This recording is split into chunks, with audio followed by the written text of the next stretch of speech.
सोचिए, क्या होता है जब देश की सबसे बड़ी अदालत राष्ट्रपति की सबसे बड़ी आर्थिक ताकतों में से एक पर ही लगाम लगा दे। आज हम इसी टैरिफ विरोधाभास को समझने जा रहे हैं। एक ऐसा टकराव जो सिर्फ व्यापार के बारे में नहीं, बल्कि असल में सत्ता के बारे में है। एक अपमान, एक शर्मिंदगी। ये सिर्फ शब्द नहीं थे, ये राष्ट्रपति के शब्द थे जब सुप्रीम कोर्ट ने उनकी टैरिफ लगाने की शक्ति को सीमित कर दिया। और यकीन मानिए, ये सिर्फ एक बयान नहीं था, ये तो एक बड़े संवैधानिक तूफान की पहली गड़गड़ाहट थी। तो यहीं पर सबसे बड़ा सवाल खड़ा होता है, अगर अदालत ने राष्ट्रपति को रोक दिया तो फिर ये ट्रेड वॉर खत्म क्यों नहीं हुआ? बात तो उल्टी होनी चाहिए थी, है ना? इसी पहेली को सुलझाने के लिए हमें पर्दे के पीछे चल रहे कानूनी और राजनीतिक दांव-पेंच को समझना होगा। चलिए शुरू करते हैं। तो सबसे पहले बात करते हैं इस संवैधानिक टकराव की। देखिए, ये मामला सिर्फ कुछ इंपोर्ट ड्यूटीज का नहीं है। ये इस बुनियादी सवाल के बारे में है कि अमेरिकी अर्थव्यवस्था का कंट्रोल आखिर किसके हाथ में है, कांग्रेस के या राष्ट्रपति के? इस पूरे संघर्ष की जड़ है लर्निंग रिसोर्सेज बनाम ट्रंप केस। इसमें सीधा सीधा ये सवाल उठाया गया था कि क्या राष्ट्रपति international emergency economic powers act यानी IEPA का इस्तेमाल करके अपनी मर्जी से टैरिफ लगा सकते हैं? ये एक बहुत बड़ा सवाल था, क्योंकि पारंपरिक रूप से ये शक्ति हमेशा से कांग्रेस के पास रही है। और फिर आया अदालत का फैसला, और ये कोई मामूली फैसला नहीं था। इसने वॉशिंगटन में सत्ता के समीकरणों को हिलाकर रख दिया। अदालत में 6-3 से बटी हुई राय थी। जो 6 जज बहुमत में थे, उन्होंने एक बहुत ही बारीक लेकिन जरूरी बात कही। उन्होंने कहा कि व्यापार को रेगुलेट करना यानी नियम बनाना एक चीज है, और उस पर टैक्स लगाना यानी टैरिफ थोपना ये बिल्कुल दूसरी चीज है। और टैक्स लगाने की ये शक्ति सिर्फ और सिर्फ कांग्रेस के पास है। दूसरी तरफ जो जज असहमत थे, उनका मानना था कि आपातकाल जैसी स्थिति में राष्ट्रपति को ज्यादा अधिकार मिलने चाहिए। और देखिए, ये बंटवारा सिर्फ राजनीतिक विचारधारा का नहीं था, असल में यही सबसे चौंकाने वाली बात थी। चीफ जस्टिस रॉबर्ट्स और 3 लिबरल जजों के साथ बहुमत में 2 कंजर्वेटिव जज भी थे, जिन्हें खुद राष्ट्रपति ने ही नियुक्त किया था, गॉर्सेच और बैरेट। ये साफ संकेत था कि ये मुद्दा राजनीति से कहीं ज्यादा गहरा और मौलिक था। तो आखिर बहुमत का तर्क किस चीज पर टिका था?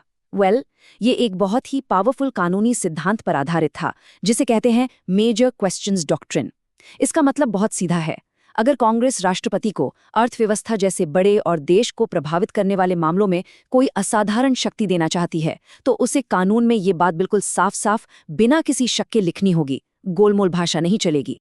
तो अदालत ने तो एक रास्ता बंद कर दिया, पर क्या कहानी यहीं खत्म हो गई? बिल्कुल नहीं।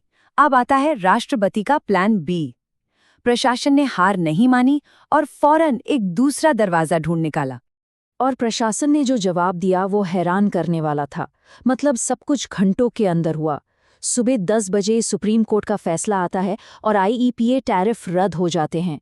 दोपहर 1 बजते बजते राष्ट्रपति उस फैसले को शर्मिंदगी बताते हैं और शाम 4 बजे तक एक बिल्कुल नए कानूनी आधार पर 10% के नए ग्लोबल टैरिफ पर दस्तखत भी हो जाते हैं। संदेश एकदम साफ था, लड़ाई अभी खत्म नहीं हुई है। तो ये नया प्लान बी पुराने वाले से अलग कैसे था? देखिए, सबसे बड़ा फर्क तो कानूनी आधार का ही था।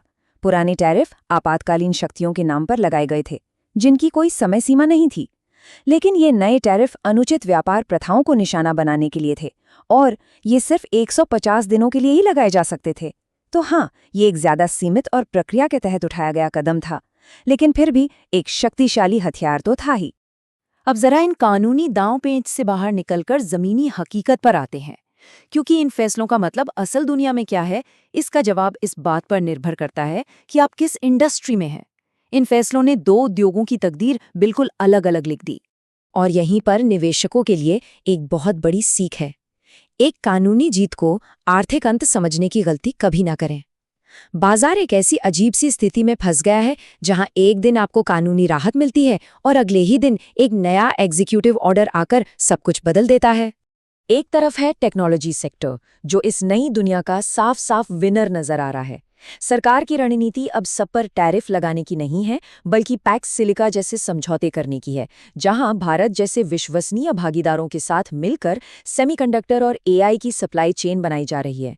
एप्पल और माइक्रोसॉफ्ट जैसी कंपनियों के लिए ये एक बहुत बड़ी राहत की बात है। लेकिन ऑटो इंडस्ट्री की कहानी बिल्कुल अलग है। वो एक अलग ही कानूनी जाल में फंसे हुए हैं, जिसे कहते हैं राष्ट्रीय सुरक्षा का क्लॉज। स्टील और एल्यूमिनियम पर टैरिफ एक दूसरे कानून धारा 232 के तहत लगे थे। सुप्रीम कोर्ट के फैसले ने इस कानून को छुआ ही नहीं। नतीजा, फोर्ड और जीएम जैसी कंपनियों के लिए कच्चे माल की लागत अभी भी बहुत ज्यादा है, जो उन्हें दुनिया के बाजार में कमजोर बनाती है। तो इस सब के बाद इस नए और अस्थिर माहौल में एक निवेशक को क्या करना चाहिए? चलिए अपने इस विश्लेषण के आखिरी हिस्से में इसी को समझने की कोशिश करते हैं। कुछ खास रणनीतियों पर ध्यान देना अब बहुत जरूरी हो गया है। यहाँ एक सिंपल 3 पॉइंट की चेकलिस्ट है जिस पर नजर रखनी चाहिए। पहला, उन कंपनियों पर फोकस करें जो भारत और वियतनाम जैसे विश्वसनीय पार्टनर्स के साथ काम कर रही हैं। वे ज्यादा सुरक्षित हो सकती हैं। दूसरा, उन कंपनियों पर नजर रखें जो पुराने गैरकानूनी टैरिफ के बदले अरबों डॉलर के रिफंड की मांग कर रही हैं। ये उनके लिए एक बड़ा बूस्ट हो सकता है। और आखिरी में उस 150 दिन की घड़ी पर नजर रखें। जुलाई 2026 में जब ये टैरिफ खत्म होंगे तो वॉशिंगटन में एक जबरदस्त राजनीतिक और लॉबिंग का दौर शुरू होगा। और अगर बड़े पैमाने पर देखें तो पूरा खेल इस अस्थिरता से खुद को बचाने का है। इसका मतलब हो सकता है अपने पोर्टफोलियो में सोना और चांदी जैसी सुरक्षित चीजों को शामिल करना, या फिर उन घरेलू कंपनियों पर ज्यादा ध्यान देना जिन पर ग्लोबल ट्रेड वॉर का असर कम पड़ता है। लक्ष्य एक ऐसा पोर्टफोलियो बनाना है जो इन राजनीतिक तूफानों के बीच भी टिका रह सके। तो आज हम कहाँ हैं? देखिए, कानूनी लड़ाई का मैदान भले ही बदल गया हो, पर आर्थिक जंग अभी भी जारी है। नियम बदल चुके हैं, लेकिन खेल अभी भी चल रहा है। व्यापार पर सत्ता की इस खींचतान में अगला कदम क्या होगा? ये वो सवाल है जिसका जवाब न सिर्फ निवेशकों को, बल्कि पूरी ग्लोबल इकोनॉमी को प्रभावित करेगा। हमारे साथ जुड़ने के लिए शुक्रिया।